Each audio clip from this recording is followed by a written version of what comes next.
Call to order the May 3rd, 2021 virtual workshop meeting of the Highland Park Board of Education.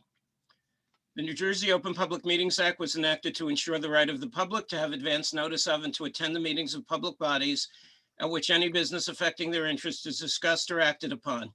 In compliance with the Open Public Meetings Act, the Highland Park Board of Education has caused notice of this meeting, setting forth the time, date, and location to be submitted to the Home News Tribune and Star Ledger and posted on the board's website at least 48 hours in advance of this meeting. Members of the public who wish to address the board will be given the opportunity to do so before the board adjourns for the evening. During this meeting, we ask that all members of the public mute themselves unless they are speaking during a public comment period. If needed, we may mute you ourselves. You may leave your video on or off at your option. If we experience bandwidth issues and believe that limiting video could help, we may do so. We will have at least 2 public comment periods. If at the time you wish to speak, please raise your blue virtual hand in Zoom and wait for me to call on you. If you cannot raise your virtual hand, or if I miss your virtual hand, please turn on your video camera and raise your actual hand. New Jersey law requires us to inform you that all commenters must behave appropriately. In Highland Park, this means no screaming, obscenities, or inappropriate video displays. In the event of a speaker's inappropriate behavior, they will be muted and we will come back to them at a later time. If the speaker is the final commenter at the last final comment period, we will invite them to return at our next meeting. Linda, could we take the roll, please? And Ann will not be here this evening. Thank you. Ms. Simorusti? Here. Ms. Coleman? Ms. Gallons? Mr. Krieger? Here. Mr. Magaziner? Here. Ms. McFadden DiNicola? Here. Ms. Prus? Here. Mr. Rizlevich? Mr. Woodward? Here. Thank you, Linda. Okay, Scott, could you have the flag up so we can do the pledge? I pledge allegiance pledge to the flag of the United States of America and to the republic for which it stands, one nation, under God, indivisible, with liberty and justice for all. Okay, so we had one communication that was on April 26th from Dan Malednik on research on school start times. And Dan, thank you again.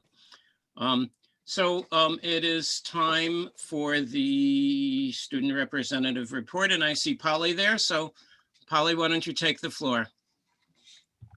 Okay, so in the high school, congrats to the sophomore students of the month, Saul Salas and Michael Cedarbaum, junior students of the month, Alina Guan and Akshita Gouda, and seniors, Indira Allen and Elizabeth Martinez.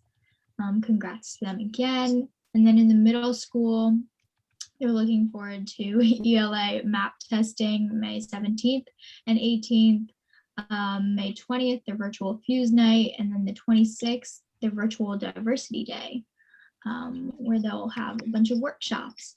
And then the middle school science bowl team, Team A, actually placed 3rd in the National Science Bowl competition. So congrats to them as well. At Bartle is planning some outdoor activities. So be on the lookout for the chalk, the walk, and the Bartle story events. And then Miss Chang and her Mandarin students have been hosting Chinese storytelling events on Zoom for the Bartle students. Each week they read a different story in Chinese, and they also create videos for students at Bartle. And then at Irving for the month of May, there's going to be a lot of focus on school and family involvement. They're looking forward to Baking with Buddies, which will be a family event over Zoom, making pretzels, and then the whole school picnic, which will be a day of field games and music and dancing. And that's the student report. Polly, thank you very much. I realize that we've had back-to-back school board meetings. So this is quite a lot of weekly work for you doing this, and we have one more to come. So somehow, as we scheduled them for April and May last year, they've come week after week. But there'll be a break before after next week till early June. So that'll be a break for all of us. Thank goodness. This is a week where we do the budget report for next year. We have passed the final budget. So I'm going to turn it over to Dr. Taylor, who's going to present the budget for 2021-2022. Thank you, Mark. I'm chuckling because my wife thinks we have meetings every Monday night. I told her we had meetings twice a month. Me too. She said, no, you're lying. You're always out on Monday night. So it must be something else we have. Before I get to my final budget review for the board and those who were here from the community, just want to say a few words about today in school. Today is the first day that we had all of our teachers who I approved to work from home come back, except for 5 teachers who I made special exceptions for. I understand that they were very excited to be back with their kids. The numbers of students who were in person at the middle and high school hasn't changed drastically. At the middle school, the percentage is about 35%. It's a few ticks up from what it was prior to today. And by the way, that includes anticipated waitlist students who will be able to accommodate in the next several days. We have 19 students right now who would like to come back into the high school, and the middle school, and we're going to be able to find a place for them. And at the high school, we went from something like 23 to 29% currently students in person. So the numbers haven't changed drastically, but they have moved up a little bit. Also want to thank the parent at last week's meeting and Mark for suggesting and then directing me to have the special subject teachers at Irving and Bartle return to the buildings. We're going to do that soon. And so we're making preparations for all of the art, music, PE,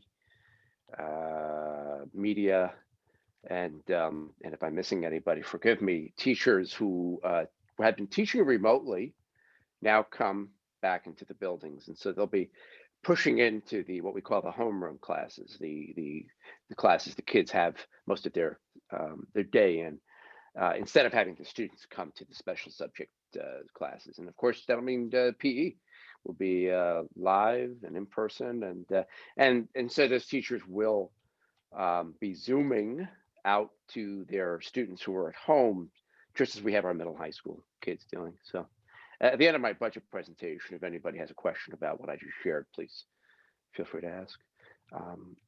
So let me move forward and point out that the final budget for next year is no different than the preliminary version of that budget that I shared back in March. But I do think it helps if I review the planned expenditures and revenue for the board's sake and the community's sake. So I'm going to spend just a few minutes doing that. I'm going to read aloud rounded up numbers that I'm sharing, so those who are visually impaired can easily understand my presentation.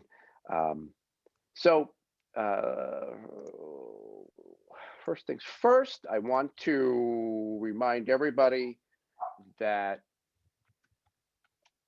our budget is drafted very methodically and does involve a lot of different people in the district, including, of course, me at the BA, Linda Hofla, and our Finance and Facilities Committee of the board that Mark Krieger chairs. And we all met with leaders who were responsible for various parts of the budget, principals, supervisors, directors. Even the tech department had a say in presenting all of the line items, line by line, that we are projecting to leverage to expend our funds next year. And this will be our second review of the budget with the board. The information about the budget in very detailed form, including what's referred to as a user-friendly version, will be placed on the website in the next day or two. As I've said in the past, a budget comes down to two things: how much we bring in, that's revenues, and how much we spend, that's expenditures. While we try to generate revenue in creative ways, as you'll see in a slide or two, the vast majority of our revenue is fixed. It comes from some state aid, obviously the local tax levy, and some other state sources of funds like what we call extraordinary aid. But there's not a lot of wiggle room to generate more revenue. There is, however, flexibility in how we spend our money. And so what I'm sharing with you here are the highlights of the expenditure side of the budget. And so what we're projecting for school supplies and extracurricular activities is that we're going to be spending, rounding up $404,450,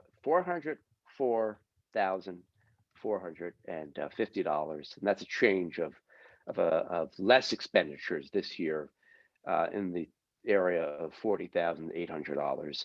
In the focus that we have on trying to tend to, besides utilities, some special projects that we need to take care of, roof repairs. That we've talked about the track and field that does not reflected in this budget. It will, however, be discussed, of course, in the very near future.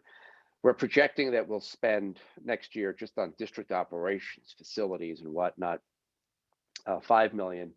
I'm going to round it up, $5,400,000. That's change of an increase in expenditures from our previous budget of $175,860. We have a small area of our budget that we use for developing curricula. That's partly because we've done a lot of work in the last 5 years to elevate the quality of our curricula. So we're finally getting to the point at which we don't have to spend as much as we have in the past. We have a slight increase. In total, we'll be spending $85,570, which is a slight increase from last year's, this current budget, which next year will be last year's budget, $1,600. Salaries make up the vast majority of our budget, and expenditures will be $19,026,000, rounded, of course. That's an increase of $1,039,000. Our benefits, which we carve out separate from salaries, will be costing $3,780,000, which actually is a decrease from our current budget for a variety of reasons, including the new health benefits plan that all new employees must enter, which is a savings to both employees and to school districts, school boards. So this next year will save $328,000 rounded. Special education salaries have been pulled out of our general salary line because, as I've said repeatedly, our special education expenditures have increased quite a bit over time. So I think it's important to have the community and the board recognize that of the 19 million and change dollars we spend on total salaries, $5,849,000 rounded, of course, are focused on special ed staff. That's both support staff and certificated faculty. That's an increase going into next year of $732,000 rounded. Our special education out of district placement costs are also costing more. They have been since I've gotten here every year. We anticipate at this point spending next year $4,795,000 rounded on special education out of district placement tuition, and that also includes transportation costs for which we're responsible. And that's an increase of $143,000. I'm rounding. And finally, on the expenditure side of things, our special ed in district costs. So those are the monies we spend on supplying our resource rooms, our in-class support students, our self-contained classes, including the therapeutic support program that we developed last year, thanks to Susie Bedine's stewardship, that has us retaining students who we would have previously sent out of district. In fact, next year we're anticipating bringing on our first out of district tuition paying student who will be coming to us and paying us tuition. And so next year's expenditures will be $1,075,000. And we're actually going to see a savings in this area, I think in part because of the therapeutic support program having been established. We had a big upfront outlay when we opened the program, building a classroom, equipping it properly. Now we're seeing a downtick in our expenditures in district special education support costs of $1,200. So that's good news. I like every year to also pull out the out of district tuition costs as they historically have been increasing over time. So in 1920, that budget, we were paying $2,692,000 rounded for our out of district tuition costs. Doesn't include transportation. This year's budget had us spending $3,482,000 rounded. And next year, we're projecting expenditures of $3,643 million, which is an increase, as I pointed out earlier, of $160,700. So our transportation costs actually have gone down overall from this next budget coming up to this year. Back in 2019, 2020, our out-of-district transportation costs were $1,197,000 rounded. This current year, we spent $1,313,000. Next year, we're projecting to expend less on transportation for out-of-district students to the tune of $1,295,000. That's a decrease in our expenditure line in this area of $17,800 rounded. Salary breakdowns I've also shared with the board and the community in the past. Because salaries make up such a large portion of our expenditure area, I think it's important to show the community and the board exactly what kind of increases we're looking at and for what reasons. The increase in the general salary area is strictly a result of contractual obligations, increases we owe our employees due to the contract. We did, though, have to also increase staff. We didn't anticipate needing to do when we developed this budget last year for a variety of reasons, almost all because of special education needs, students who come to our school district from other districts. In fact, one of our recent board meetings, we memorialized the need to provide out-of-district tuition for 2 students who came from other districts who had already been in out-of-district placement. In addition, though, we get students who come to us, particularly at Irving School, who require support. And because we're obligated by code to maintain particular numbers of students per staff in each classroom, there are times when we have to open up new classrooms and hire additional paraprofessionals and teachers. I'll point out the numbers. Salary increases for contractual obligations next year will be $472,000 rounded, and our staff increases alone will be $673 rounded going into next year. And then there's revenue. Our state aid amounts to an increase of $144,000 rounded. So next year we'll be receiving $4,423,000. We did save more money than we have since I've been superintendent now for almost 5.5 years, mostly because of the pandemic not requiring us to do such things as transport students to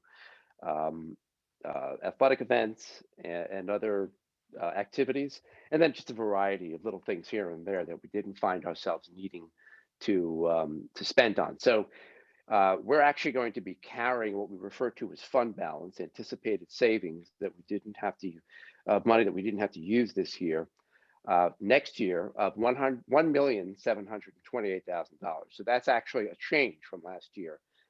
The number of dollars that we're saving this year because we were frugal somewhat, and also because we saved thanks to the pandemic, has increased that we'll be able to use going into next year.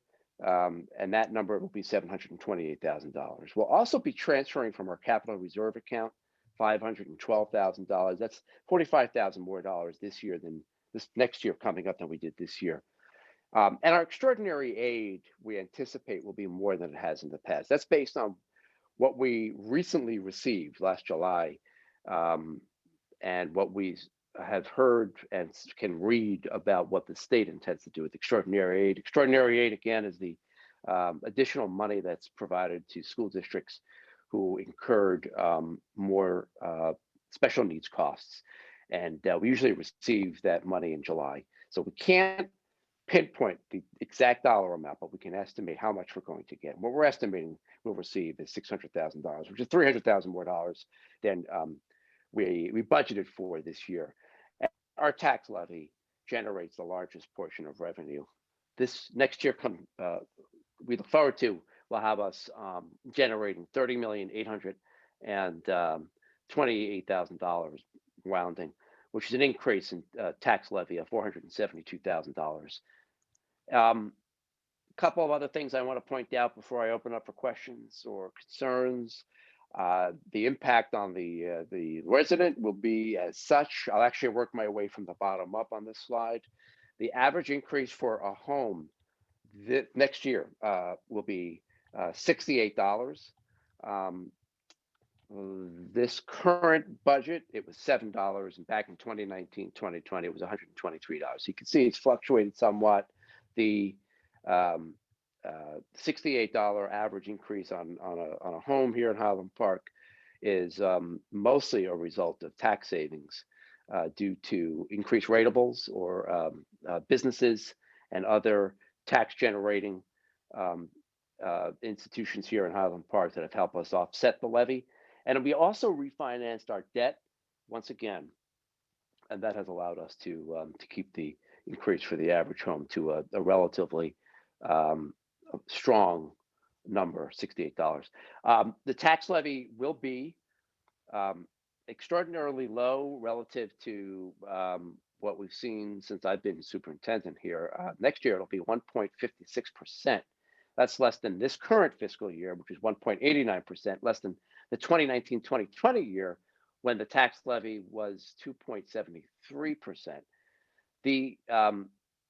And I just need to clarify that those numbers that I just quoted are the tax levy that includes the debt service. That's the real tax levy. If you were to take out the refinance and the debt service, the savings, if we weren't to count that in, the tax levy would be 2%, just as it was this year. Though that's still less than it was in 2019-2020, which was at that time 2.92%. But once again, I want to emphasize that the tax levy that the resident is going to see is 1.56%, mostly because of the refinancing of our debt. And finally, on this slide, I want to point out what the total budget looks like in terms of expenditures. Next year, it'll be $36,707,000 rounded. This year, it's $35,611,000. Last year, it was $34,331,000. Last but not least, I want to point out what I said earlier in my presentation. Tomorrow, I'll start placing information on the website, including this presentation, and we should have in the next few days what we refer to as a user-friendly budget, which is a very detailed breakdown that a layperson can easily read of all of our expenditures that I snapshotted for you tonight. So that information will be right on our website, hpschools.net. You'll see a link on the left side of the page. So with that, I'm going to end my report and open up for any questions about either what I discussed earlier regarding our day today or about the budget.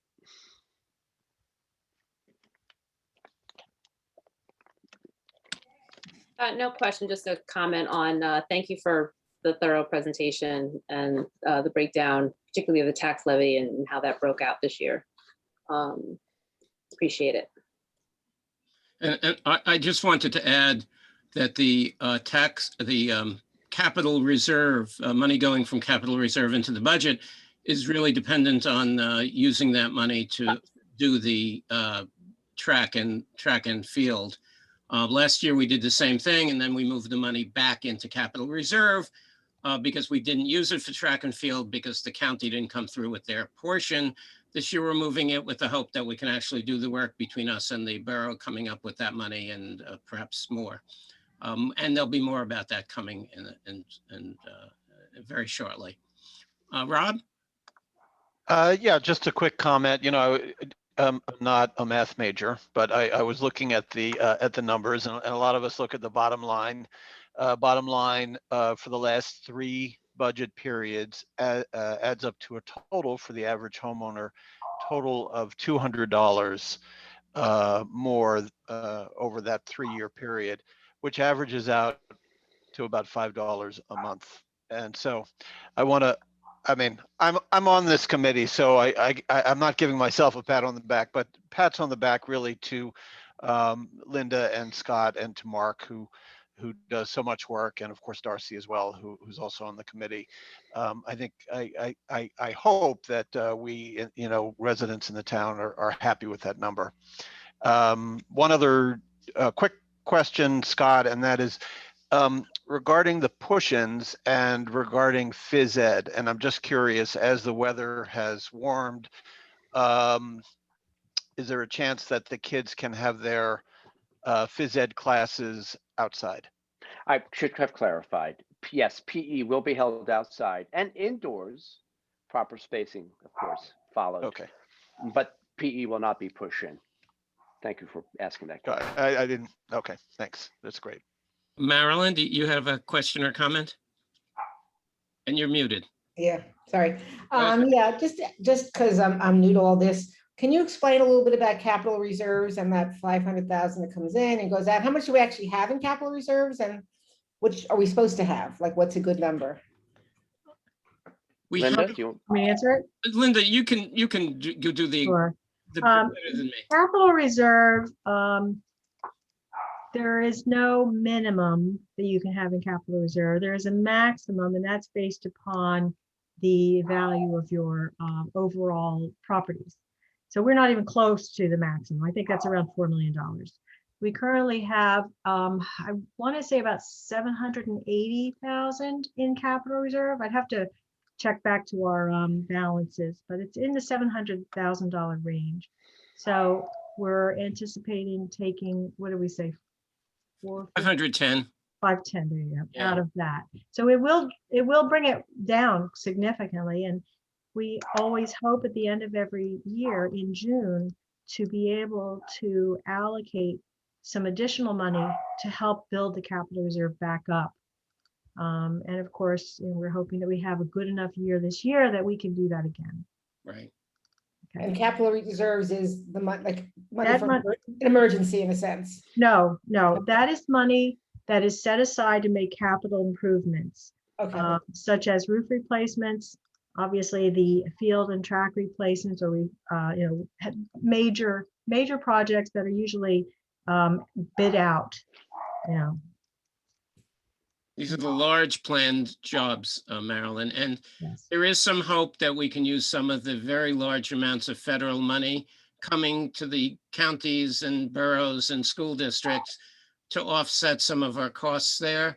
So our capital reserve won't go down to 200,000 or 300,000, but we could actually do the track and field, do some of the roofs, and be left with some money in capital reserve, because there's more projects to do.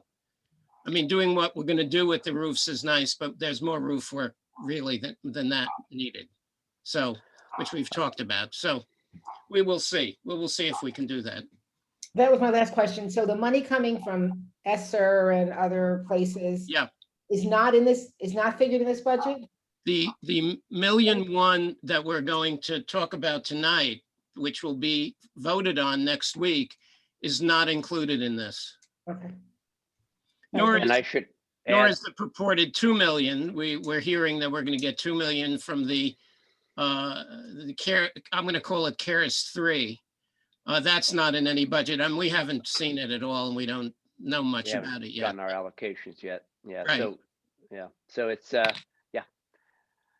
Mark, before I forget, I do want to also point out, not related to the budget, for the community here and the board, that as promised, next week I will present a description of what the classroom setting will look like next year. I pointed out that we're ready to have full days, all in person, pre-pandemic kind of normalcy, but there were questions about what differentiated instruction would look like for those students who meet some skill gap work. And so I'll present a very discrete description visual of what that would be.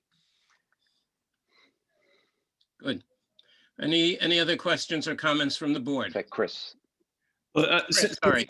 Since you mentioned the schedule, was there any word from Mr. Gervin about possibility of moving the school day for the high school a little bit later? No, we haven't investigated that matter yet. Although, I'm sorry, I did with Mr. Gervin, but we haven't taken it beyond my reaching out to him. There has been no discussion whatsoever at the county level about that topic and or changing athletic events times to potentially accommodate the later starts. Okay. Stop.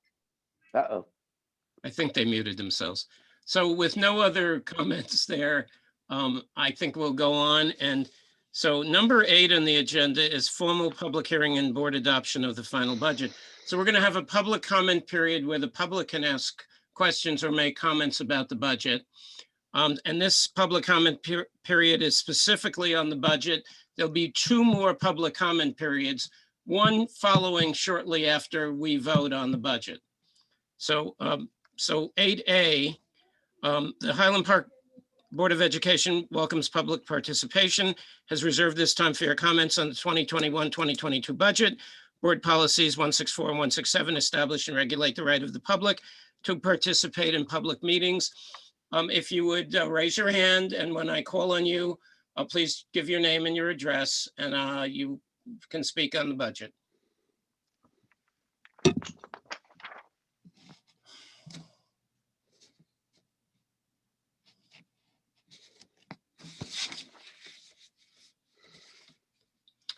Okay, so I don't see any hands. There'll be, again, 2 more sections, and if anyone wants to talk about the budget at that point, it's not out of order, but we'll have passed it. So I'm going to read the resolution to adopt the 2021-2022 budget. I move that the Board of Education accept the recommendation of superintendent to approve the following resolution to adopt the 2021-2022 budget. Resolved that the total budget in the amount of $39,819,983 be approved. Fund, total general fund, $36,707,026 budgeted. Total special revenue fund, $1,291,993 budgeted. Total debt service, $1,820,964 budgeted. Total all funds, $39,819,983. And I actually didn't know I was so good with these very large numbers, just reading them right in. The maximum travel-related expenditures allotted for the 2021-2022 annual school budget is $96,702.39. The amount allotted for the pre-budget year was $94,479,000.10. The amount spent up to date is $11,416.10. The budget includes withdrawals from the capital reserve amount for a total of $510,000 for the following purposes: roof replacements at Irving School and Highland Park High School, and district share of cost of the athletic complex track resurfacing and field turf replacement. Do I have a second? Second. Thank you, Rob. So Linda, could we have a roll call vote, please? Ms. Simorowski, Yes. Ms. Coleman, Yes. Mr. Krieger, Yes.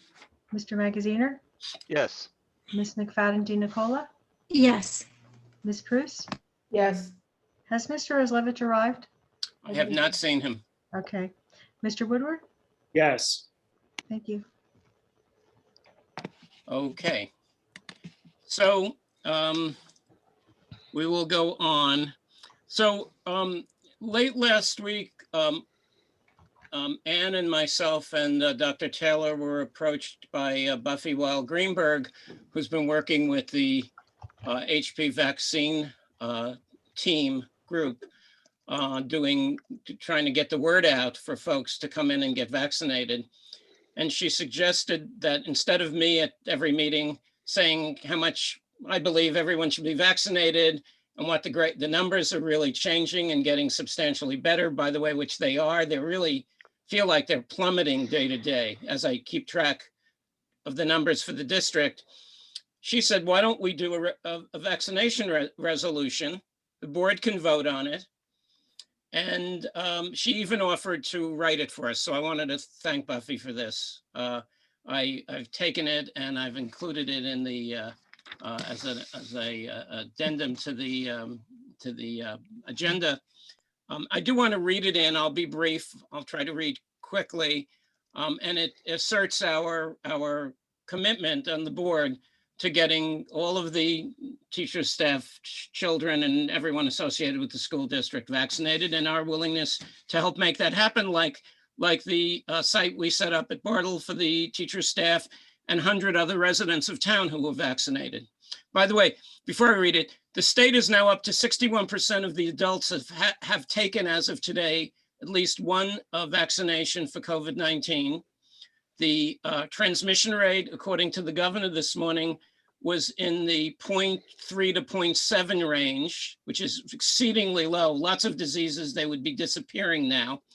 The number of cases in the county was down today to 73 cases in the county, and the number of cases in Highland Park has been steadily at around 11 or 12 for most of a week, which is in the middle ground of what the CDC considers a medium range of disease, and they're very conservative. So all the numbers are going in the right direction is the point. And the vaccinations have to be the reason. If 61% of people have gotten at least one shot, and I think it was 44% have gotten both shots, and some people have had the disease, and we start getting up with large numbers of people who have it, who have some immunity to this, we're really getting into a reasonably good way. So I want to read this. And then before we approve it, I want to switch, this came in at the last minute. I want to switch the agenda with the board's indulgence to go into public comment. So the public can comment on this and any other matters that we typically do at the beginning of the meeting. I don't want to just pass this without the public having a chance to say something. Mark, So, yes. Mark, can we pass it since it's not a voting meeting technically and we were just voting on the budget? I think we can. I think we did it before with the two resolutions. But we did that as a separate meeting. Like we advertised that as a voting meeting. I don't know. Linda, what do you think? I believe it's at the board's discretion whether they have certain votes at a workshop meeting. Okay. Just being a workshop meeting doesn't preclude you from voting on things. Okay. Yeah, I'd like to do it now. Yeah. Also, it's a resolution, correct? I mean, Yeah. you're not taking action Yeah. per se. Yeah, it just seems like if we don't do it now, we'll do it next week. And it's just showing our view on this and our willingness to try to help. Oh, and there is one more thing. The word is that within about a week, maybe a little bit more, the CDC is going to approve, or the FDA, one of them is going to approve the Pfizer vaccine for 12 to 15-year-olds, Yep. Which is wonderful. So, and all of the mega sites are now walk-in, and there's walk-in sites in Highland Park. So it's very easy to get the vaccine now compared to a month, 2 or 3 ago. There Let me was read it. MAGA sites? MAGA sites or mega sites? Mega sites. Oh. Not mega sites, mega sites. If there would be a way for us to sponsor another event Yep. to coincide with those 12 to 15-year-olds being eligible, that would be fantastic to really make it easy for, that age group in town to not have to get, carded somewhere for a vaccine. That would be fantastic. The only issue, Darcy, with that is that the group that we use, the medical center we use, they keep Moderna, and that's not approved. I was thinking of that last night. But all of the state sites, the Edison mega site and some of the others, they all use Pfizer. Yep. And so it should be relatively easy. And maybe we can find another medical group to work with to get Pfizer for the kids. I'm going to read this, and then I'm going to open it to public comment on this. This is the half-hour public comment period, 3 minutes per speaker, please. And then And then we'll move on to a board business. And then from board business. I got it. You got it. Okay, thank you. So whereas the Highland, and again, thanks to Buffy, whereas the Highland Park Board of Education recognizes that the United States, the state of New Jersey, and local health authorities, as well as the World Health Organization, have declared a public health emergency regarding the coronavirus or COVID-19 pandemic. And whereas public schools have a profound impact on millions of students, families, and staff, and are charged with the care, education, nourishment of their students, and an integral part of the health and safety of our communities. And whereas the Board of Education has a substantial public interest in protecting the health and safety of its students, staff, and community, whereas the vaccines known as J&J, Moderna, and Pfizer are safe and effective, and whereas the vaccine is widely available and free to all, and whereas members of the Board of Education are proudly vaccinated, and whereas the way to end this pandemic is if every eligible person receives a vaccine. Now, therefore, be it resolved that the Highland Park Board of Education strongly urges each eligible public school student, public school parent or caregiver, and public school educator or staff to receive a vaccine and help stop the spread of COVID-19. The Board of Education also resolves to assist public school families and students in accessing the vaccine if assistance is needed. So that's the resolution. I will, the board has seen this over the weekend. I don't know if you have any further comments on it, but I will ask if you do now. And then I'd like to open to public comment on this and any other topic for that half-hour public comment period number 10. And then I'm going to go back and move on this resolution. So any board comments or questions or anything? Okay. So if not, we're going to do our second public comment period. Again, on this and vaccine and anything else, the Highland Park Board of Education welcomes public participation and has reserved this time for your comments. Board policies 164 and 167 establish and regulate the right of the public to participate in public meetings. So please raise your hand, and when I call you, name and address, please.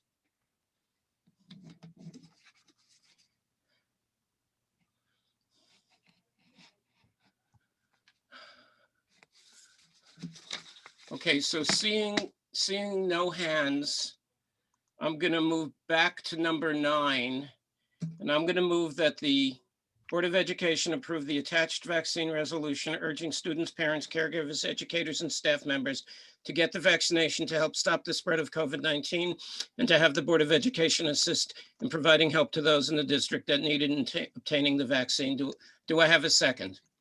Second. Thank you. Linda, could we have a roll call, please? Ms. Simorusti, Yes. Ms. Coleman, Yes. Mr. Krieger, Yes. Mr. Magaziner, Yes. Ms. McFadden Nicola, Yes. Ms. Prus, Yes. is Mr. Roslevich still not here? He is not here. Thank you. Mr. Woodward? Yes. Okay, well, thank you, everyone. This is way better than me saying my piece about it, because I know we all feel the same way. And it really is making a difference. If you look, I look at the numbers every day, and it's amazing what's happened. It's like they've completely plummeted. They're still obviously not where we want them. Governor might have just said that earlier today, but it's so astonishingly better with the number of people who've been vaccinated that it's fantastic. Well, and also, Mark, just the like I've been paying attention too, and just the rate of transmission in the last 3 days has gone from 0.6 something to 0.4 something to 0.37 today. Like every time I've looked, I've been like, really? Like it's so fascinating after watching it bounce, 1.1, 1.2, like maybe a little under 1 and then back up. It's never, I mean, the numbers have never looked like this since Never. paying attention. It's just remarkable. And it is the vaccine. And I have a few friends and relatives who've been really hardcore. I'm not getting the vaccine. It's an emergency authorization. I don't trust it, blah, blah, blah. And one of them this morning at 7:30 showed up at a vaccination site. Yay. She felt like, okay, I want to be protected. It seems it's working on others. And a couple of others, I believe, are either going or have gone and have been quiet about it because they're embarrassed.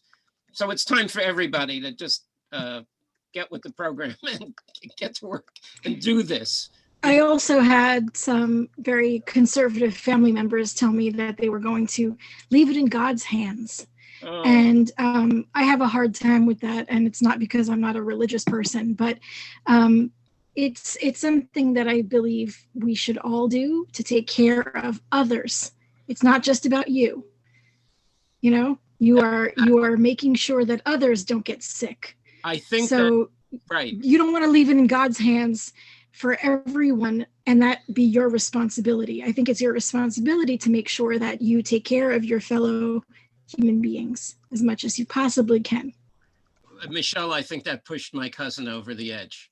I said, you've got to get it. Your daughter has to get it. Your grandkids, when it's ready for them, should get it. And it's not about you, although it is about her because she's not well and she could die of this.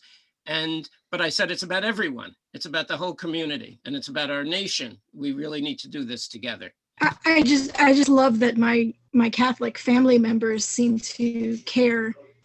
You know, yes, this is me being judgmental, but I just want to say to everyone who is resistant to think about the fact that this is a communicable disease. This is not just about you. Thank you.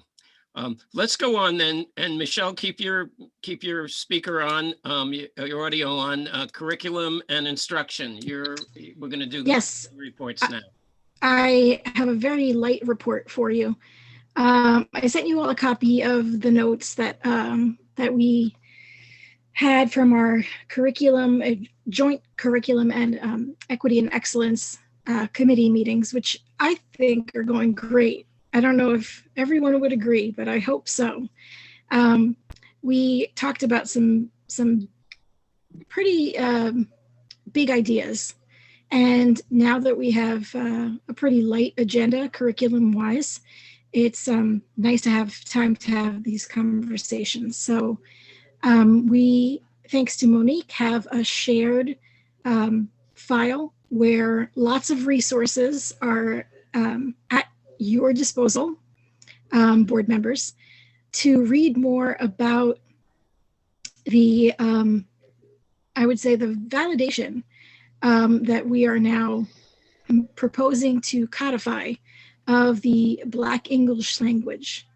And there are understandably lots of questions, and it seems that Dr. Taylor gave his eyewitness account of reading these different articles and really feeling very strongly impacted by the concept of what was presented in these articles. So I really do want to urge you to take some time to read what's in that shared file that Monique put together. So, I mean, that was one of the major things that we talked about in our committee meeting. We also talked about the leveled reading groups and some of the issues that are inherent in leveled reading groups that are static. This was brought to our attention by students themselves who are, I believe, all seniors and all female, that presented to us, our two committees, earlier in the year. They told us that one of their experiences of reading and reading success and classroom equality had to do with leveled reading. And similar to our discussions about math groupings, there were a lot of determinations made early in their educational experiences about whether or not they were good readers according to their leveled reading groups, and also determinations that they made about their fellow students. So it was an eye-opening presentation for all of us, and we did recommend that this group come and present to the full board. And Dr. Taylor assures us that they will be coming to us to present their very impressive data-oriented research and presentations in June. So I'm really looking forward to that. Having kids, that age myself, I feel like I've heard a lot of these stories that they presented to us, but not only were they stories, personal accounts, but they were backed up by data. and researched really thoroughly. Very impressive presentations coming our way in June. So looking forward to that. We did not, unfortunately, get to discuss any of the policies that are on our list, but if you are in curriculum or equity and excellence, please check your email because I received a link to all of the policies that are on our to-do list collectively in an email. So it's in your email inbox if you don't mind checking. So we have a lot of good juicy stuff to bite into during the week in case you missed your Monday board meeting. We still have Tuesday through Sunday to do our policy work. And so then we can discuss at our next meeting any of those policies that are on that list that we make time to get to. So that's the first agenda item. The second one is our field trip list, which is attached to the agenda. And the third is a little bit of a correction. Last week, we talked about an acoustic guitar class for grades 9 through 12 that would be earning the students 5 elective credits. We overshot it. It's 2.5 elective credits. It is a quarter year course. So that concludes my report.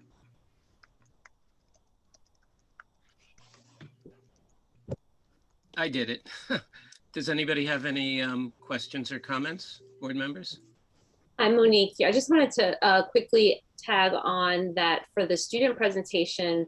I think it would be great if we could somehow kind of publicize it in advance, since we want the public to really support the students for presenting in the way that they will to the full board. But I think it would be great to just see more of the community out as well, not only to support them, but to hear their research findings and hear the students from their own sort of voices and research into this topic. It was quite insightful. It's a great idea, Monique. Maybe we could have somehow include that in the Honeywell message the week prior. Just an idea. Yeah. But I think that's a great idea to let the community know, because I think a lot of people who have had students go through the district years ago would find relevant content in that presentation. Mm-hmm. Thank you. Thanks, Monique and Michelle. Chris, you had a question or comment?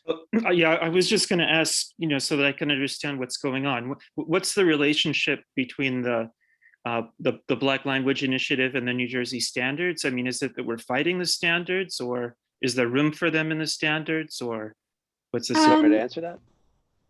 Oh yeah, sure, if you'd like to. I just wanted to say really generally that this is not something that we discussed about, changing or trading any of our standards. This is more about not automatically invalidating the language that comes with the students when they enter the district, or not invalidating the students' language as they use it in the academic setting, so that we are hopefully trying to create a more inclusive environment for language, foreign languages, domestic languages, and appreciation for the way that we use language in our schools. Yeah, and a big part of our discussion has been these past few board meetings, committee meetings that we've talked about this topic, has been around, well, how will this look in terms of practice? And so I know Scott mentioned that he has appointed Michelle Rodriguez, our humanities supervisor, to spearhead a task force, a team that will, be focused on this particular subject, doing research on best practice, organizing professional development for themselves that they can then turnkey to the broader staff in each building. So, we're really, Scott talked about, the plan, making a plan that, he's quite noted for doing in terms of really looking at how to approach these sort of significant changes, I think, both in terms of instruction, learning engagement more socially with students as well. It's not even just an academic thing, but it is also in the hallways when you hear, kids talking in their native language, what is your response? Are you correcting them, or are you allowing them to be themselves. So, you know, I think that Scott's really, I appreciate that you're taking this holistic approach in terms of creating a team and then a plan and rolling this out in a way that will make sense. And this does not disrupt or in any way, it does not disrupt at all standards. That hasn't even been in the conversation. But what it will do, what we hope it will do is to really, as Michelle said, for the students who do enter school, especially the young students, this conversation really came out of the high school student presentation, where they talked about the early beginnings of disparities, racial disparities in reading and writing. This is absolutely connected to that topic because we have students that may enter in Irving speaking English that is considered substandard, right? That is not considered valid in an academic setting. And so we want to, you know, change and disrupt. That's what we really want to disrupt, that response to students who enter the schools with a valid language. And how do we tap into that as a resource? So that's really what this is about, is just tapping into the resources that students bring so that they can enhance their learning. Thank you. And I look forward to hearing what a task force comes up with in this area. I think it'll be very interesting. Let's see. Okay, so I think we are on, I don't see any other hands. We're on to finance and facilities. So the Finance and Facilities Committee met last week with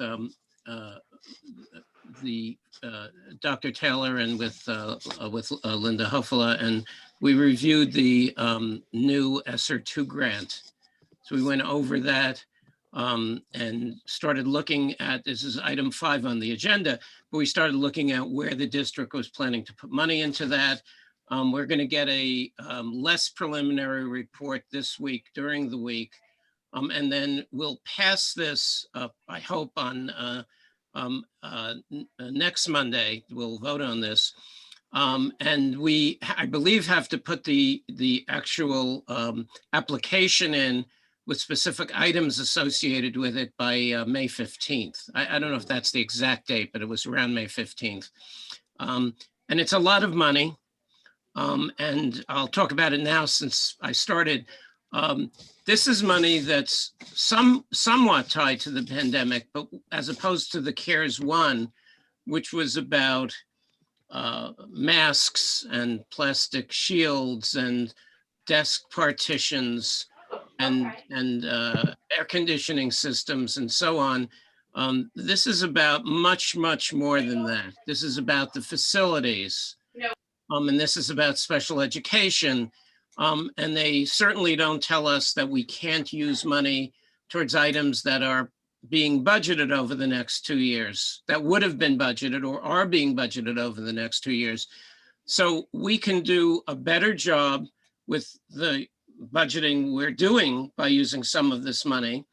We can also offset some of our expenses or do the track and have some money left over in capital budget, as opposed to just using our capital budget up completely and make up for what the county didn't give us. And so we're looking at this, the committee is looking at it very carefully. Darcy, myself, Rob Magaziner, and Chris Woodward joined us. So we all were talking about this, and we're going to look at this very, very closely and carefully. Once we approve this, it will be put in.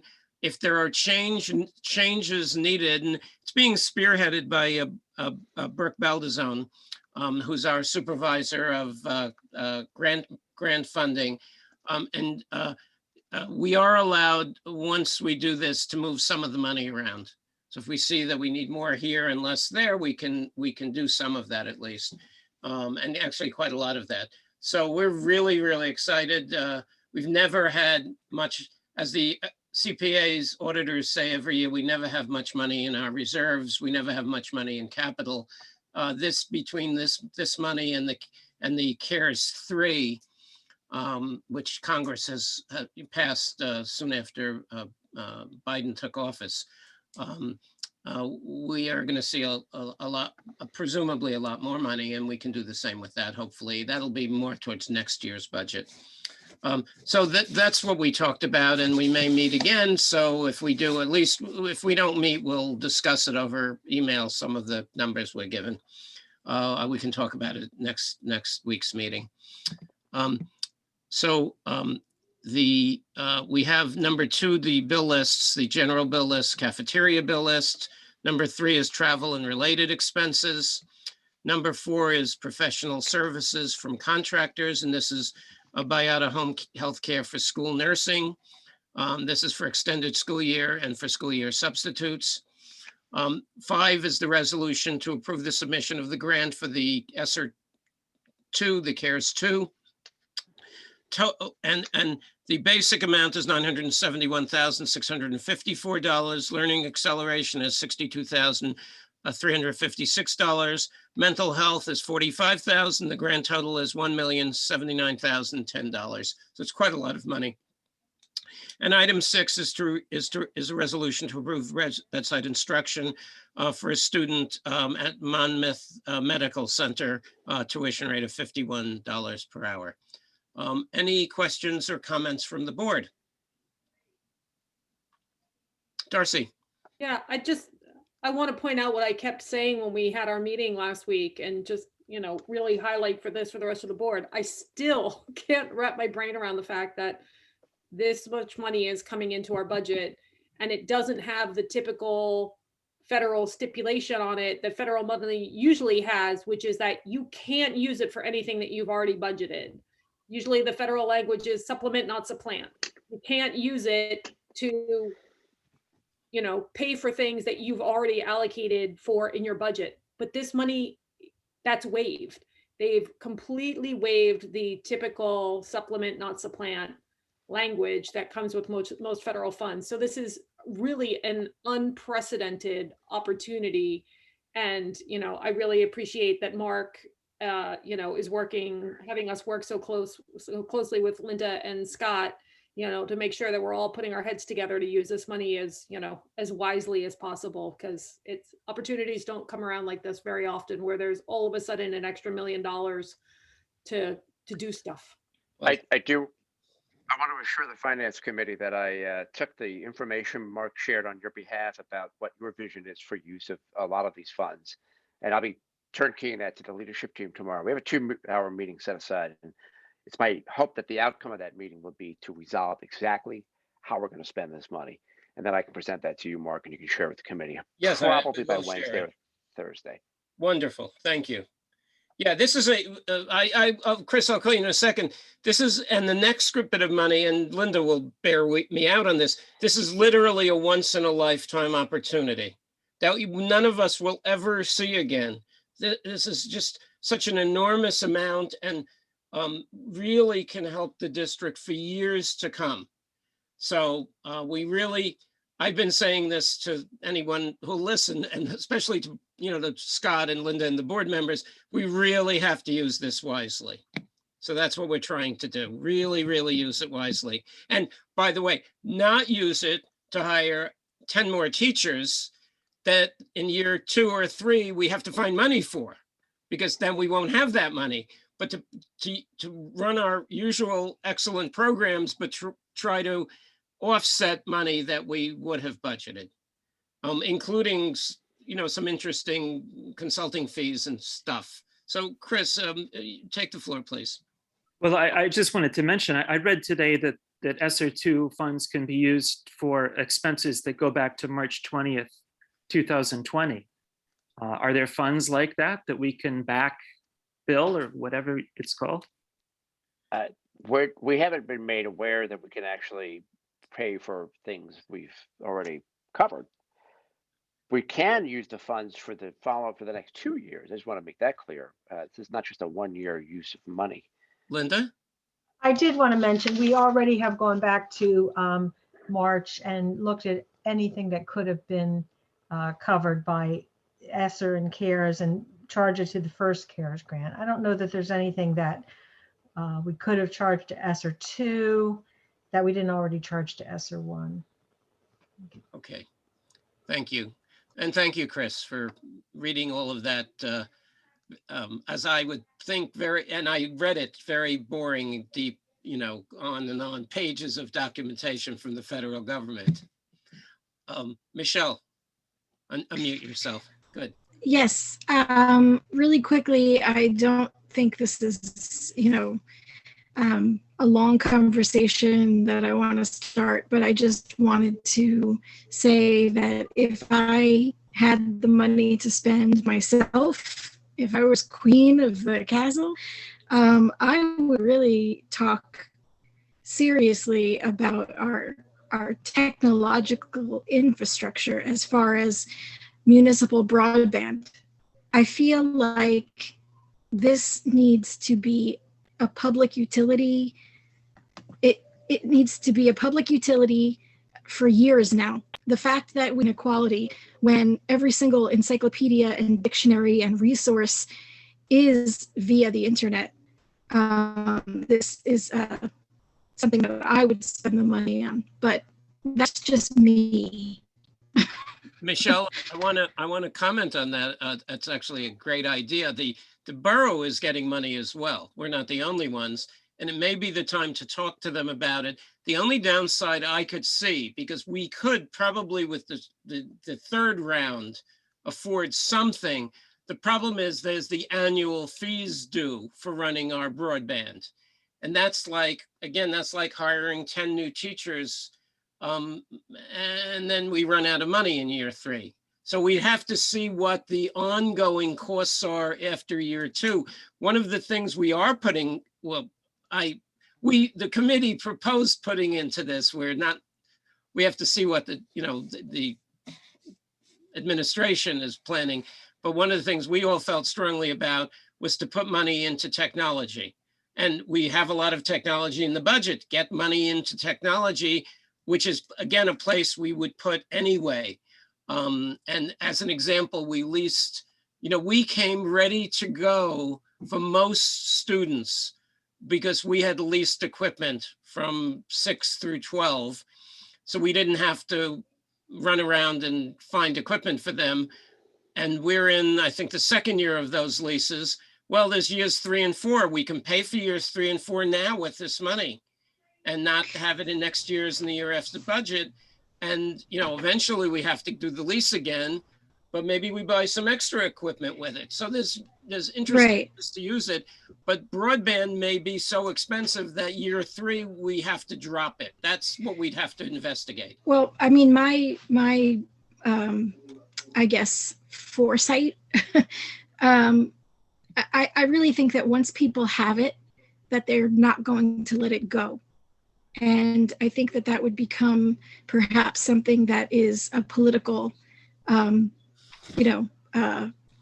point or an issue that becomes top of mind when they go to the ballot box. So for me, I feel like, we can have good things. I want everyone to really believe that, because I know that this is a once in a lifetime situation, but it shouldn't be. It really is.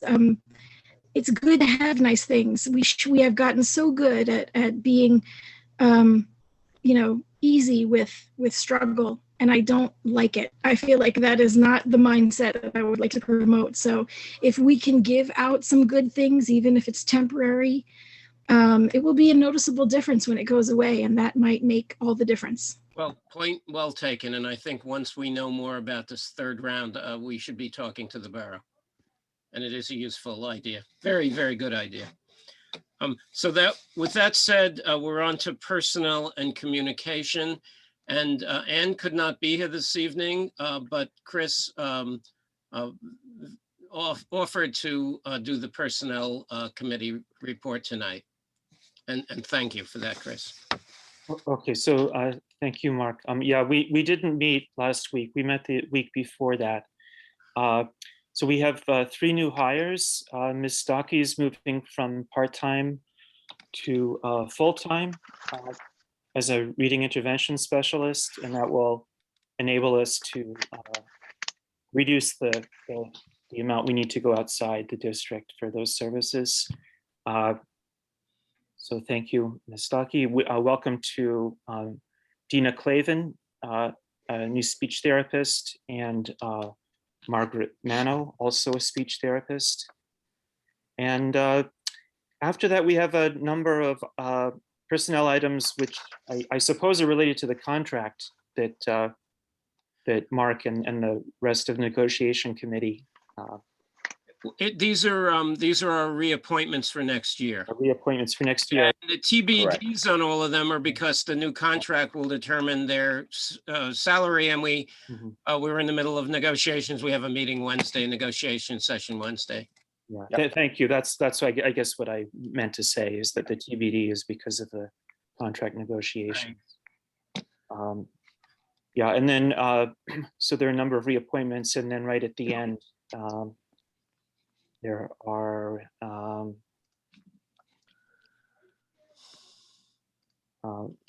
resolution to approve Ms. Hayes as the lead counselor, item 20.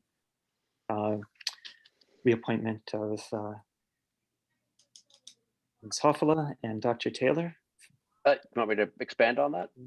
Sure, go ahead. I'm sorry. I wasn't sure if you were cueing me there. Yeah, so what you see is all the individuals who will bring back next year. There are several who resigned. There are a couple who will not be renewed. I do not codify those who we don't renew on the board agenda, but I am obligated to speak about those individuals in closed session, which I'll do on Monday. I really don't have much more to add unless there are questions from the board about the reappointments.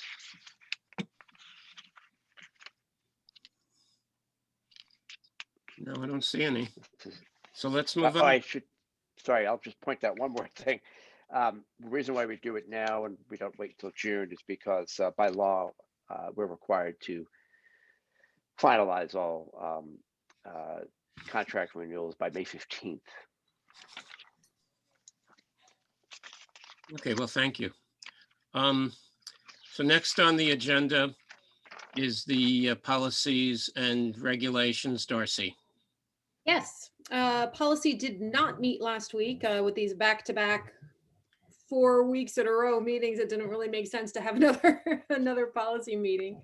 But I have spent some time, particularly in the last couple of days, kind of thinking through our policy process and getting myself ready to kind of write up a process that we'll go through as new policy alerts come out. So I think we're pretty close to being there. I know Michelle noted in her curriculum and the joint curriculum and equity and excellence minutes that, they weren't able to get to their policy because they didn't have the access to the policy. So I'm going to make sure that moving forward, we have all of these ducks in a row from the get-go, and it should be easier as we're only doing one alert at a time, not 3 alerts at a time. So that will be the goal moving forward. But as of tomorrow, we should have all of these policies ready for curriculum, equity and excellence, finance, from these last three alerts that we can continue to kind of soldier through, and then we'll just eagerly await the next policy alert. So I sent Mark. Wait, Mark, you're not eagerly awaiting the next? No. So I did send Mark all of the policies for finance, and as Michelle noted earlier, I sent Michelle and Monique all of the policies for equity and excellence and curriculum. And we've already made it through the policies, and personnel made it through their one. I don't know how they got off so easy this time, but they did. So we're kind of halfway there. And huge thanks to Susan Adato, who, I just pester on a regular basis. Could you do this? How about this? Could you do this? So she is a remarkable, good-natured person who's been very, very helpful. So all that we have on the agenda is the policies for second reading that we passed last month for first reading. We don't have anything new for first reading, but we should definitely in June have a whole slew of policies for first reading. And as finance and equity and excellence and curriculum goes through policy, if you have any questions for me, please just let me know. The Google Docs are all set up so that you guys have, or if they're not right now, they will be set up by the time you get to them. So everybody has commenting rights. So you can comment on those policies. We can see what changes you want to make, if any. But we don't want to be editing those documents so that we can, we can make sure that we all see what changes we're making to policies as we make them, if that makes sense. So that's all I have right now. If anybody, unless anybody has any questions on those policies for second reading. I wanted to just comment that I got the list, Finance got the list earlier today with the differences between the old policy and the new policy, very well highlighted by the work Susan O'Donnell did. And then also the current policy to compare as well. So really 3 ways to compare. And it makes the job only 100 times easier. Yeah. So we can go through these relatively easily. We'll have some substance questions, but it won't be a matter, I think, of just trying to figure out what the heck did they change and why did they change it and where is it and where's the old and where's the new. Now they're all in one place. So this will really cut down the time. Yeah, it's been kind of a grueling process, but I think we're just about at the point where we'll have, moving forward, we'll have a really good process in place that makes this work a little less tiresome. So yeah, it'll be very good. I hope. Just wanted to say thank you, Darcy and Susan. Yes, thank you indeed. My pleasure. It's great. Thank you. No, it really will make it so much easier. So it really is helpful. Yeah, but it's kind of Anne was the one who kind of figured out this whole thing for doing these merged policies. She tried to explain it to me once. My head almost exploded. Thank goodness that Susan can understand it, because I was like, yeah, no, I don't get it. My brain doesn't work that way. But luckily, Anne understands it and Susan understands it, and Anne had already put that into place. So it's really good. It is a joint board effort. So. Good. As most things are that we do. Yep. So Monique, Equity and Excellence, you met together with Michelle. Did you have anything to add or new? No, I don't have anything else to add to Michelle's thorough presentation of the notes. Great, thank you. Good. Okay, so we are on to our last public comment. I'll read it again. The Highland Park Board of Education welcomes public participation and has reserved this time for your comments. Board policies 164 and 167 establish and regulate the right of the public to participate in public meetings. So please raise your hand when I call on you, just name and address. Rebecca Hirsch. Hi, Rebecca Hirsch, 331 Felton Avenue in Highland Park, of course. I was wondering if there was going to be any more discussion about what school will look like in September. Is it expected that it will be full days of school 5 days a week, or are we going to continue the Wednesday homework day model or half day model? I'm just wondering if there's been some real thoughts about those things. Rebecca, I think you might have missed the very beginning of the meeting. I'm not sure. I did log on a couple minutes, but I'm really sorry then if No, you no, already no, it's talked fine, about it's that. fine. Dr. Taylor Scott said that next week, I think it is, you're going to present the sense of what we're going to be doing in the fall. Okay, I am. all right. Rebecca, last meeting, I also made a presentation and indicated that we'll be open for business 5 days, full days. Yeah, okay. It was a Yeah. little vague, so maybe that was just me not understanding it properly, because I was at the last meeting too, but so I'm sorry if I No, it's fine. misunderstood. It's fine. So I have another question. I know that you guys are sick of hearing about Wednesdays, but I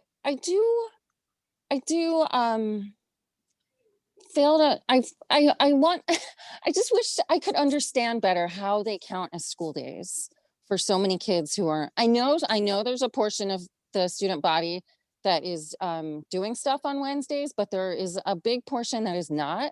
And I don't see how that meets state requirements for providing school on Wednesdays. I don't know. I don't understand. And I really, and I'm sorry I keep asking this. And I also don't understand why the makeup stuff can't happen at 1 o'clock instead of all day Wednesday. So, again, I'm sorry I keep asking this, but I just feel like I can't understand it. So maybe someone can explain it a little better. Well, Rebecca, it just doesn't seem like school is being offered. Kids are checking in for attendance and then that's it. And they get homework sometimes, but it's not school. Mark, would you like me to respond? Yeah, please. Yeah, I don't. Rebecca, it's understandable that you might not see the picture that the principals and I see. It's hard when you're not in the district and you interact with the 1,400 some odd students as a group. We have a significant number of kids. How many? Many of our disenfranchised students who require the supports beyond what we can offer them. I completely want all the kids to get help. I just don't understand why some kids are just not getting anything. Like it doesn't seem, I like, and I don't really like it being framed that like, if you want school for everyone on Wednesdays, you're being discriminatory against the disenfranchised kids. I totally don't want that. I want everyone to get the help they need, like really so badly. I fail to understand why it's being structured this way, because it's really leaving a lot of kids out. That's all. Okay. So I'm sorry to cut you off. I just don't like that framing. Like I want those kids to get help. It's not, I don't know. Anyway, I'm sorry. That was rude of me to cut you off. That's okay. Okay. But I've heard you clearly. Yeah. Okay. So that's all. I just feel like I'm not being heard, that like a lot of kids are just not getting school on Wednesdays. Like, I don't understand how that is something that the district can do. Rebecca, Scott has heard from you and others, and he hears you, and he's made the decision after talking to the administrators. And not to say what various board members think, but it is his decision in the pandemic. And he has made the decision, and we're moving forward. And there's no, I believe the way the governor has framed the fall, you asked, is the fall going to have Wednesdays missing? Yeah. The way the governor has framed the fall, which is a normal school year, there will not be Wednesdays missing.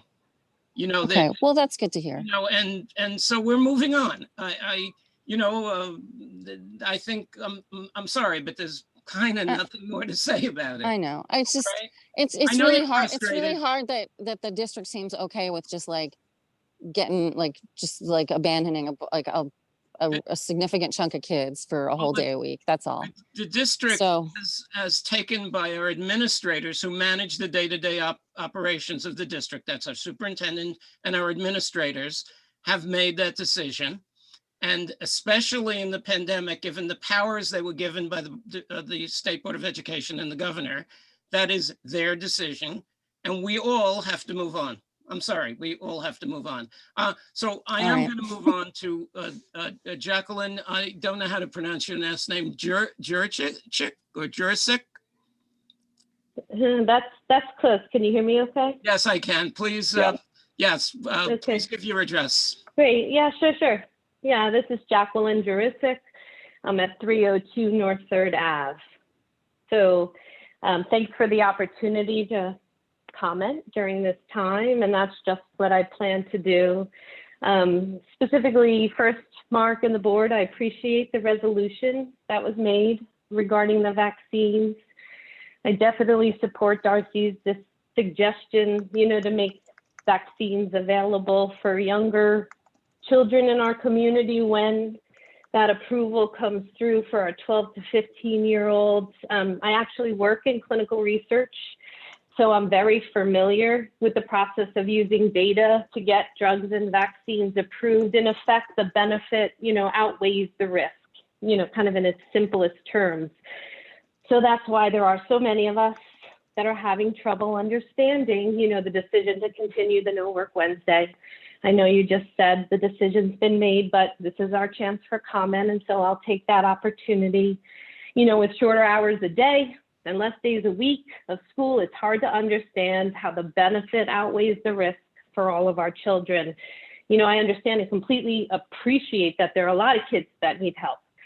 One could argue maybe with fewer hours a day of school, that could be part of the issue, but there are more than one way to do it, right? And it's okay to process, improve along the way and change your decisions when you realize that there is something better. So, that's how we kind of work our clinical research process, in fact, because that's part of what I do. And so we've asked for data to better understand the decisions, then we really haven't been able to get that data.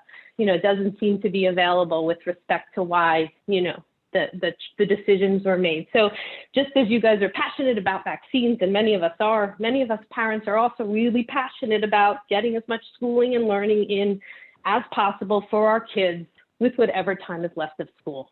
I understand next year will be a new year. We have great things to look forward to, but it would be a shame of us not to continue to tell you how the most important thing for our kids is to get more time in the little time they have left. So thank you. That's my comments about Wednesdays. Thank you very much. Anyone else wish to comment, please?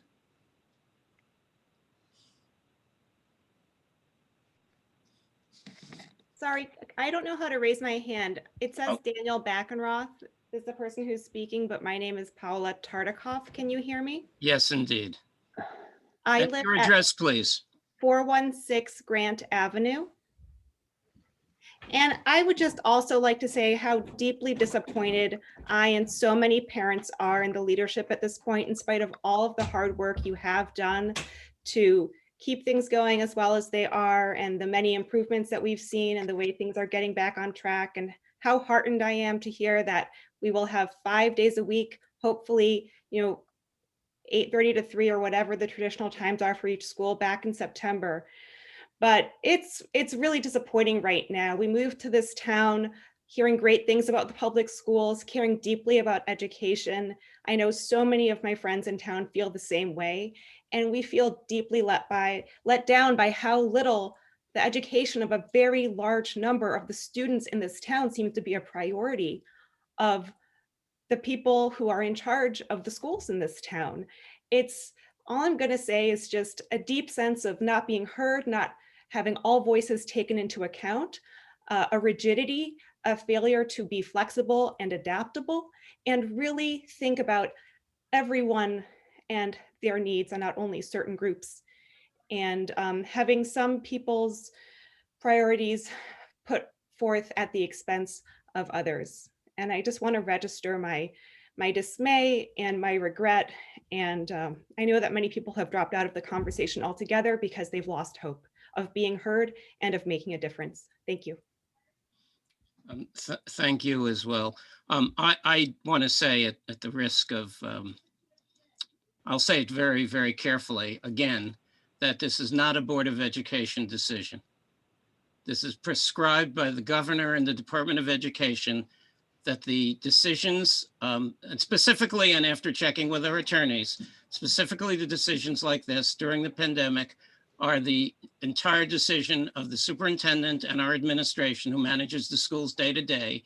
And I haven't even talked to other board members at much length about the Wednesdays, but we don't have any say on it. And I'm not, you might say, and I don't want to get into a debate with anyone about this, but I don't want to, you might say, well, you're covering your ass. I mostly, in a sense, I'm very frustrated by how much work we've had to do during this pandemic. I've been in this chair all year and vice president last year, and it's been a nightmare every single day working with people in the district on this. And it's been very, very difficult. And the board has some consultative decisions we can make, but the final decision is not ours at all. Okay. To add that one of the things that's most frustrating is seeing school districts right around us and next door to us who have gone back to 5 days, full days, whose students are going to be less far behind than ours will. And they are managing to turn this around in ways that we are not. Well, I hear you. Michelle, you wanted to say something. Please, let's be brief on this topic. It's been beaten to death. Yeah, I really didn't have much to say. I will be brief. I just want to say that it's pretty shocking to hear some of these comments that make the inequality sound as if it's falling on a certain number of students just because of Wednesdays. We have historically been a school within a school as far as certain students getting special privileges because of opportunities that they've been given from birth. So I am not really interested in hearing much more about who's getting what. I feel like this is a conversation that is so disturbing to me because it's not coming from, the communities that I understand to be the most abused, I'll say, abused as far as the education system goes. So I really feel like we should move on. So with that said, Rebecca, you spoke once before, so I'm going to have Carol McCarty speak next. Hi, Carol McCarty, 43 Harrison Avenue. I just would like to say that it's so offensive that you guys are making the people that are raising these concerns sound like we don't care about disenfranchised communities. I have to tell you that the school day is from 9 to 1. And usually it would go probably at least 2 more hours after that. So I think that what everybody has said, and you've said we've beaten it to death, but I'm really sorry. I don't feel like we should stop, because the kids who need extra help can get help after 1 o'clock, or they can get it before 9 o'clock. This is, for you to tell us that we don't care about disenfranchised communities is so incredibly offensive. And I have to tell you that the reason why you're not hearing from those communities is probably because they don't have the bandwidth to be able to get on these meetings and talk to you guys about it, because they have their heads down and they're working hard. And so we are speaking for those people too when we're raising these concerns. Thank you. Rebecca. Yeah, Rebecca Hirsch, 331 Felton Avenue. It is unbelievable to hear stuff like that from board members, from our Board of Education, and is supposed to be representing all the kids in this district, to tell parents that they don't have the right to express concerns at board meetings. I can't believe what I just heard. What are you even doing on the Board of Education? I can't believe what I just heard. That's all. Okay, any other speakers?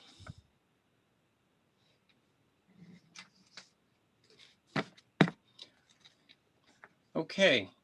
Mark? So, Darcy.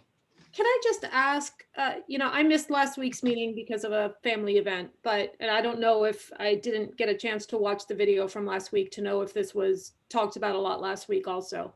A couple of folks have mentioned that they've asked for data regarding how this decision was made and what that decision was based on. It's concerning to me if there's an ask for data and that's not being presented. Is data being referenced or numbers being referenced and then not being provided? Because that is somewhat problematic. I don't have any quantitative data to give you. I suppose I could ask the teachers to tell me all the students who come to them during the Wednesday sessions. I've been using qualitative data, anecdotal information, meeting with my principals, telling me if their teachers are using those Wednesdays constructively, and they're telling me they are.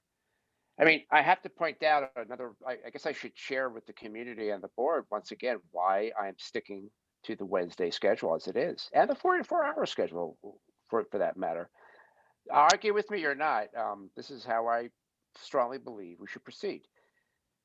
We have a good number of students who require help beyond the 1:45 to 3 o'clock time slot. I need to clarify for everybody that teachers are not available until 1:45. They have lunch prep at 1 o'clock. It's an hour and 15 minutes. Does not do justice to the numbers of students who are overwhelmed. I had several listening sessions with kids. This decision did not come because I just decided we should do this. It came when kids told me, disenfranchised students, by the way. I met with kids who we don't normally hear from, who said, I am overwhelmed. I'm getting asynchronous tasks. I'm getting homework on top of the regular classwork I have to do. And I'm struggling because I'm learning online, which is not nearly as effective as in person. So that's the driver of my decision. The reason why I don't want to now switch to a traditional Wednesday model as well is because it would have been the fourth change I will have made, which at this point it would be too disruptive. The 4-hour day stems from the same reasons that I am sticking with the Wednesday schedule. Look, we have, I recognize that there are 1,400 kids here. I would venture to say a majority of those students are in the I am overwhelmed, emotionally distraught, isolated during the once in a 100-year pandemic mental state. And it's for those kids that I'm thinking we need to provide not 6 hours of screen time. Remember, 70% of our student body is home. You really want our kids on computers for 5-6 hours. And look, I just add this one more, the 2 more points.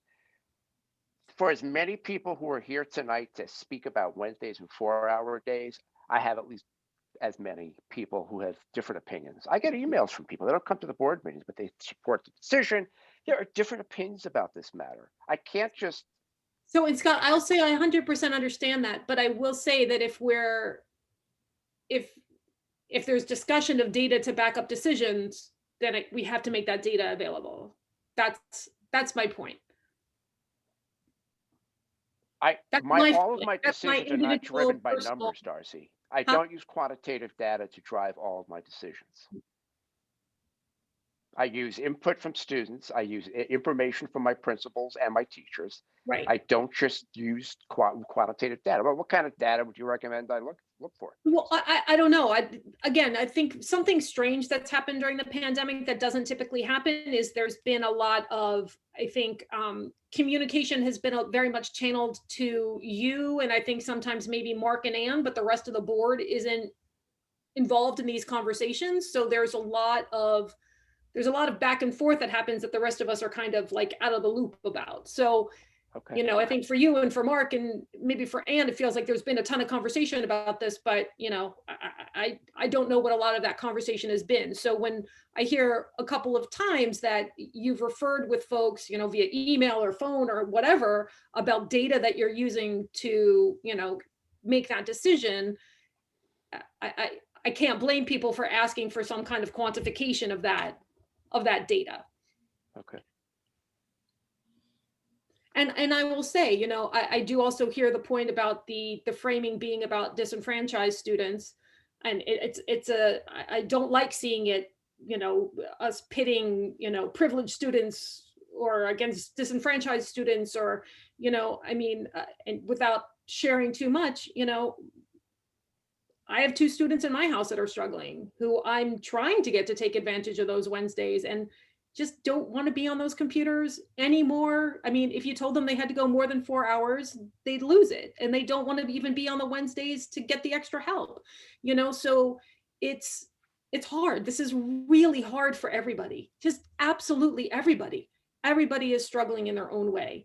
For some kids, it's that they're not getting enough. And I understand how their parents would be upset that they feel that they're not getting enough. For some of us, we can't get our kids to engage at all, but I'm pushing my kids to use those Wednesdays to try to get themselves caught up. So it's hard. It's very hard. That's all I got. Darcy, thank you. Chris, you're next. Yes, Scott. So what about the other districts in the area? Are there any of them that have the same, what proportion of them have a similar schedule? And I haven't would explain the schedule. Well, I haven't done a comparison of all the other districts. Are there any other districts that have a similar thing? I would have to imagine 600 districts in the state. There might be. Well, I just mean you're on the board of, you're the chair of the Superintendent's Association. Yeah. I'm sure you would know if there were other people doing a similar schedule. I mean, I could ask. We don't share. We have not gone to the extent where we share all our schedules with each other. I got to tell you that the stock response that I'm not the only superintendent getting the question, well, why can't we do what the other district is doing? One thing we have talked to each other about is how we're going to respond to those comments. Our stock response is, we are not like Edison. We are not like Metuchen. we are different. We're 1.8 square miles. We're very diverse economically, culturally. We're different set of circumstances. Well, but to be fair, when we were trying to get, school going in September, part of the justification provided was that all of the other districts were not starting until October either. So when it was convenient then, we were willing to compare ourselves to other districts, and now we're not.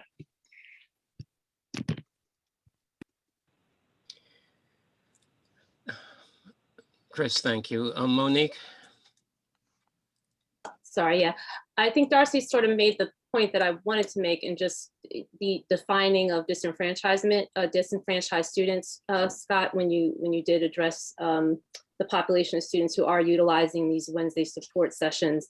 And I'm just wondering again, what you actually meant by that. I think there's been some lack of clarity around what you mean by that. That this category of students, so to speak, is much more expansive than what you would typically think is quote unquote disenfranchised, which is, I think, part of the reason why there was this feeling of pitting certain students or certain populations, either due to their race or their low income status, their disability status, against sort of the larger population. So, I think when you talked about this last week, and this again is to Darcy's point, you did present sort of this qualitative framing. So with that, you don't have numbers, right? You just have, I heard from, I had a focus group or informal focus group with students. I got input from administrators. And so I think when you presented it that way, and it's not quantitative, yeah, the natural response is, well, what is the data, right? That is data, what you presented, but it's not some formal quantified numbers that it sounds like some parents are, want to hear. And I think it makes sense to see, okay, well, looking at the numbers, I don't even know if you can fully quantify at this point how many students are really taking advantage of this time. Maybe it could be an average number per week, that sort of thing. I'm not sure how you would want to approach that, if that's even something you would do at this point, because it sounds like you have made a decision. But I just wanted to point out that you did talk about what the input you received, and what resonated with me was the fact that you actually got input from students. Which I think is really important to hear the student voice in this matter, and what what they're thinking and how they're utilizing this time or not, why they are or aren't, and really having that be somewhat of a representative sample of the student body. If you talk to just 5 students in your input group, that's not really the kind of qualitative data that to me would be useful to drive a decision in the way that you have said. You said that you have, if that's really sort of the real driving factor here in terms of student input and administrator input, then it needs to be, kind of a representative number. So I think to me, that's sort of my lingering question, and has been, in terms of, what the amount of input that you received and how representative it was. And this really just can't be about, although I am all for obviously making sure that we take care of all students. But yeah, we can't make this about, well, the disenfranchised students need it. Like, what does that even mean? So I think just really identifying what we're talking about here is really, really important, so that the conversation does not go where it shouldn't go.